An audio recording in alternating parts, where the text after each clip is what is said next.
Good evening, groovy citizens, and happy, fantastic Friday to each and every one of you. Book update failed. Thank you.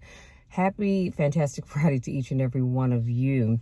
So, you guys, I am happy and sad because I was trying to get this video done a little earlier. However, I had a few things come up because I told you all that the book that I was working on for Ross, Secret Love Society, it was supposed to go live today. However, when I checked my email, I saw that there was one thing that I needed to fix, and that was the writing on the front of the cover. It had to be so many millimeters from the edge, and so I made that change. And fingers crossed that that's it goes through. So next step, I'll get an email that says your book is live. So I'm super excited about that. And also, you guys, I have a coaching client this evening at 7 o'clock.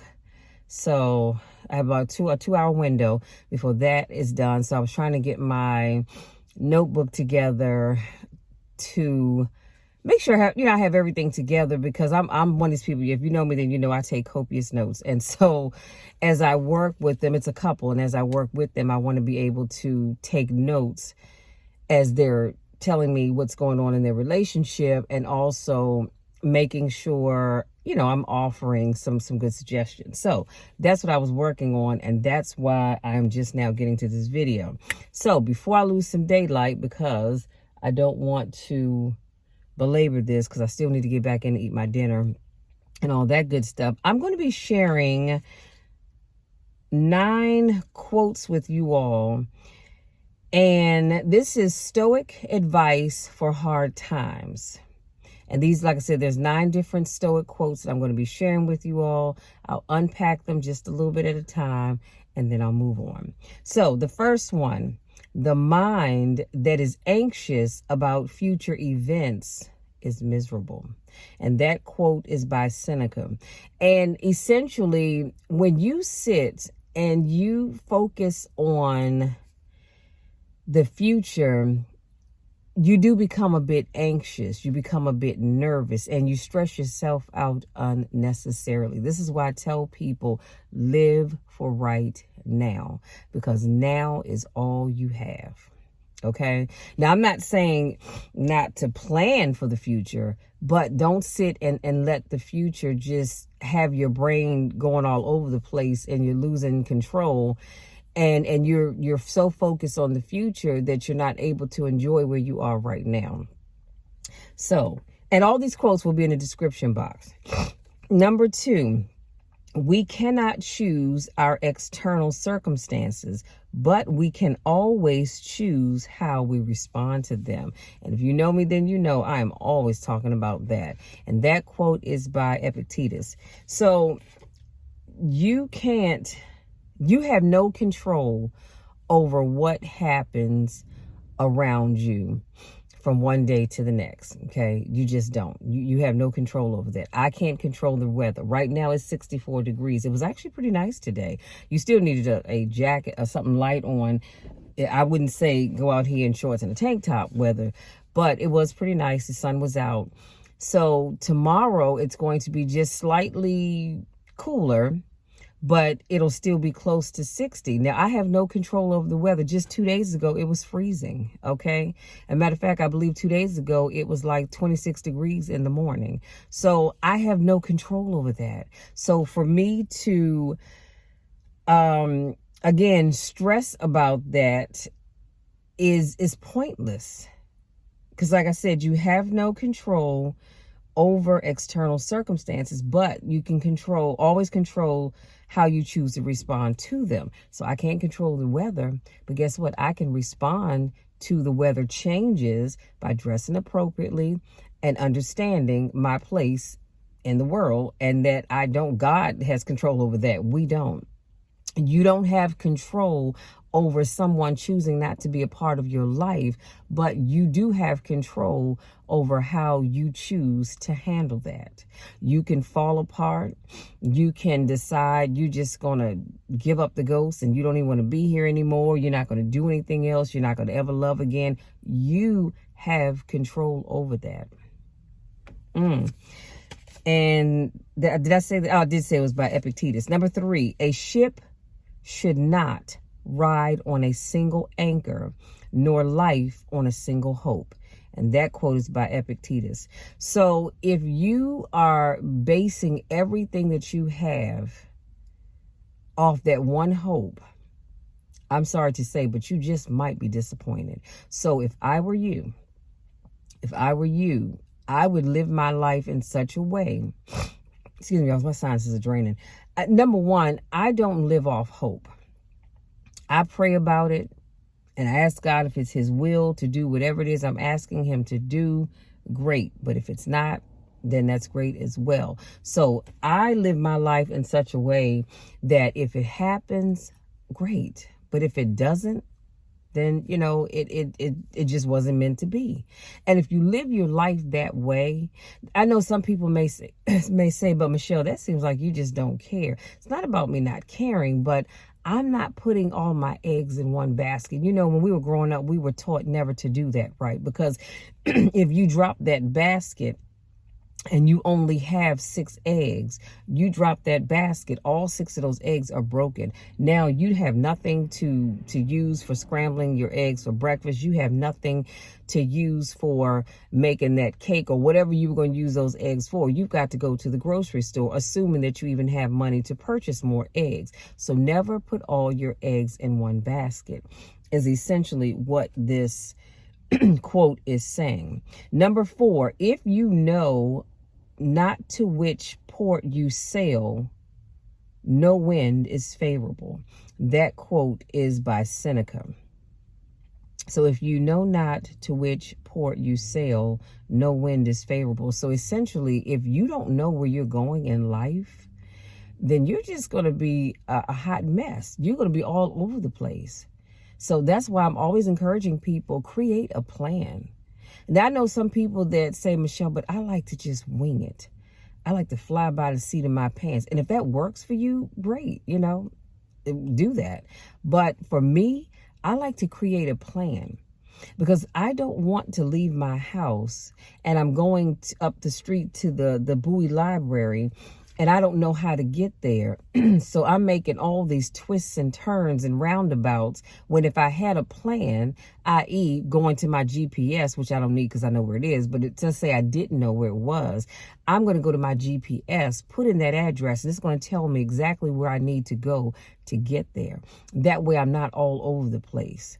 And then I've spent so much time, wasted so much gas trying to get someplace, and all I had to do was create a plan to get where I needed to be.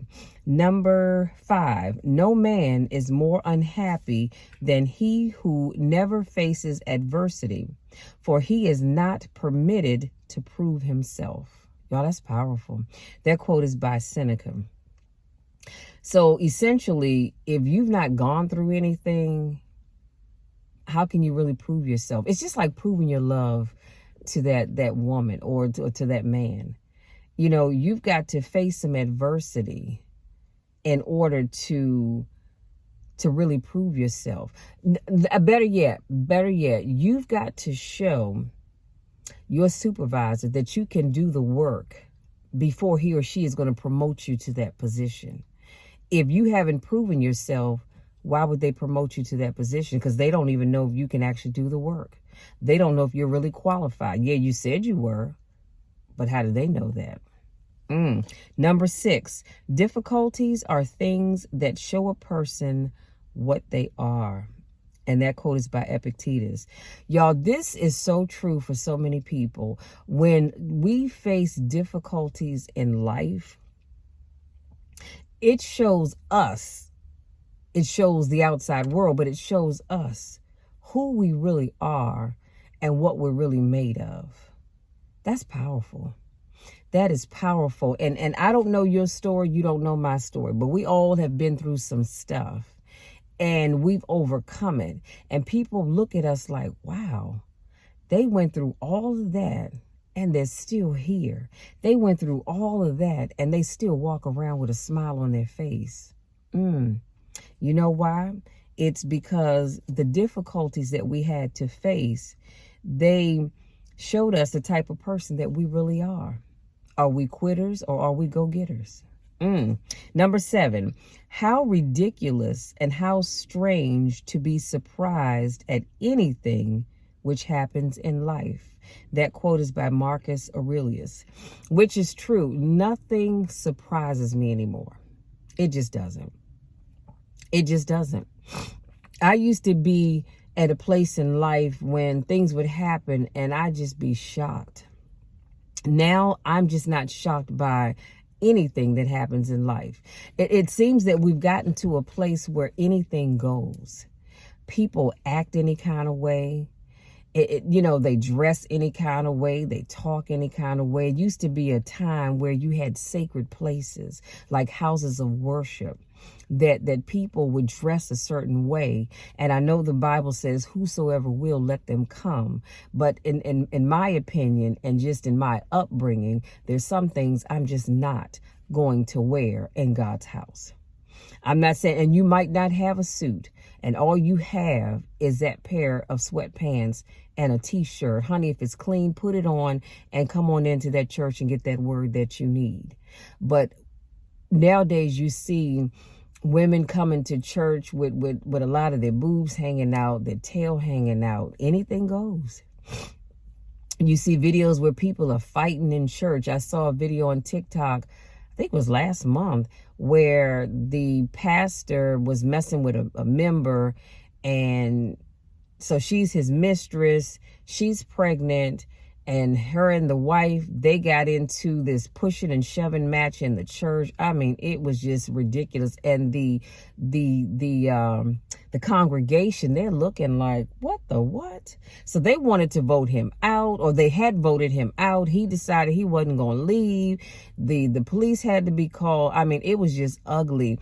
And there was a time where you would never see anything like that going on in the church. Now, I'm not saying that there weren't pastors who had mistresses. I'm not saying that at all, because this is not a new concept. However, I don't think in years past things would have ever gotten to this level. So nothing shocks me anymore.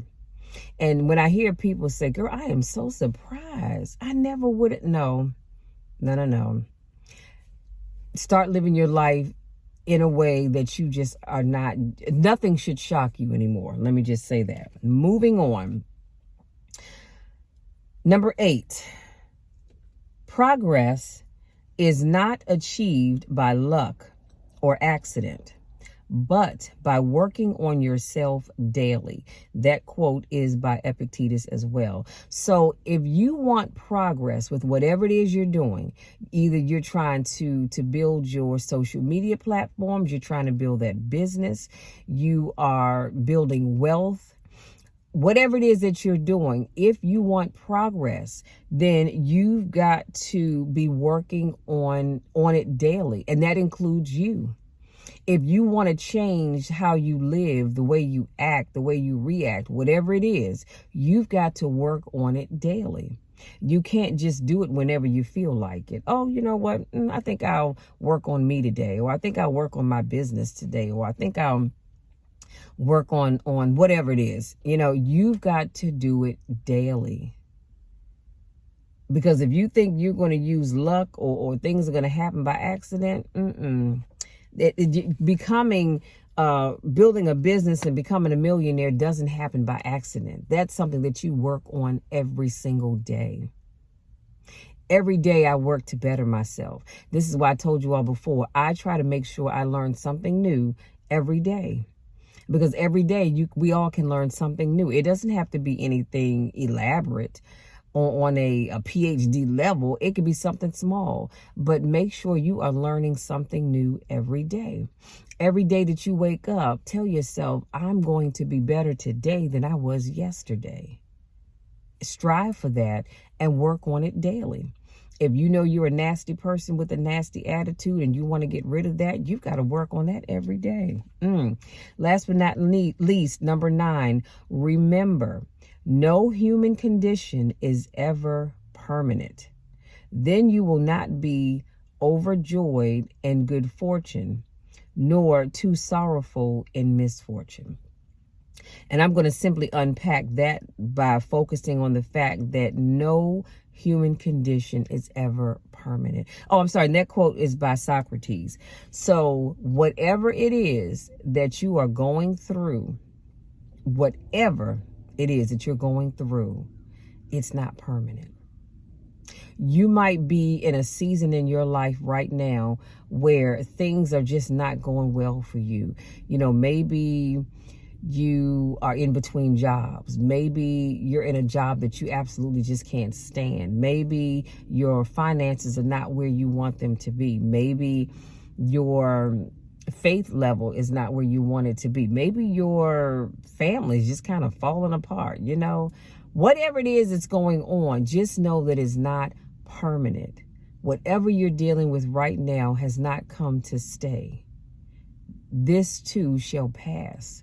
But you've got to have faith, and you've got to believe, and you've got to do your part and working on fixing things.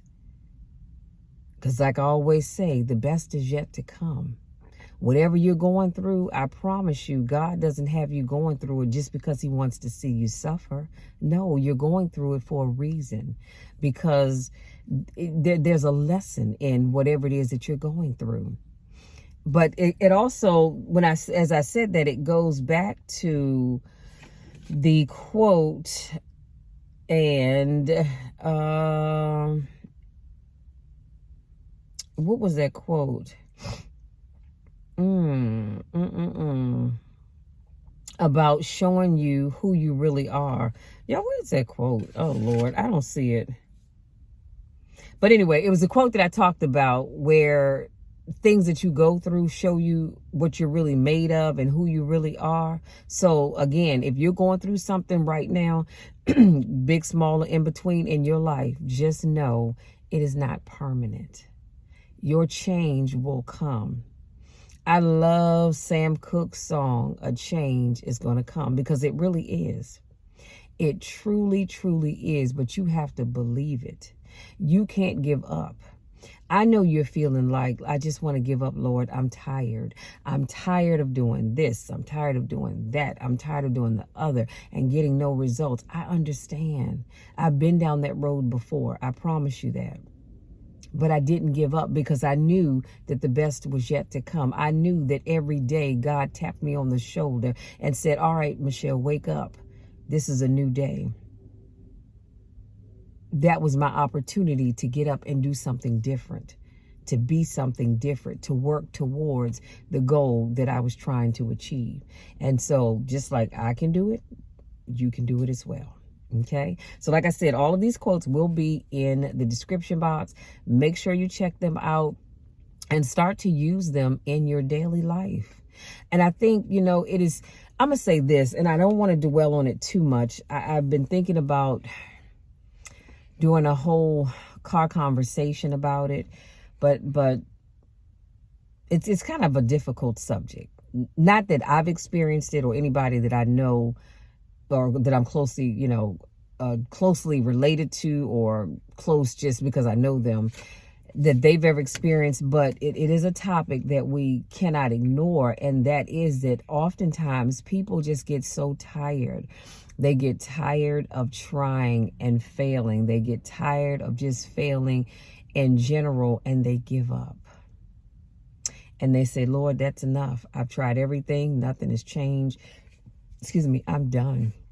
And they give up on themselves and they take their own lives. So suicide is real, and I don't ever want any of you to get to that point. And here is my plea to you, and then I'm going to let you be.